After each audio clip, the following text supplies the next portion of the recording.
თითქოს ედმეტია უდიდესი პიროვნება, რომელიც წავიდა რომელმაც შექმნა ეპოქა და საქართველოს ისტორიაში ალბათ იშვიათი ესეთი პიროვნებები დაწყებული მოავიღოთ ხო რა პერიოდში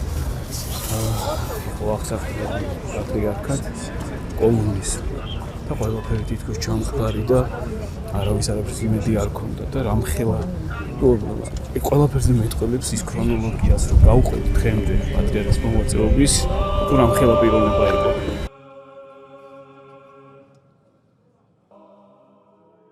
მისი აღსაყდრებიდან აი სულ ვუყურებდი მის მოღვაწეობას და ეკლესიაში შეიყვანა ხალხი კომუნისტური დროსავა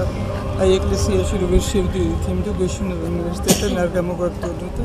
აი იმასაც მოვესწარი რომ ხალხიც აივსო ეკლესია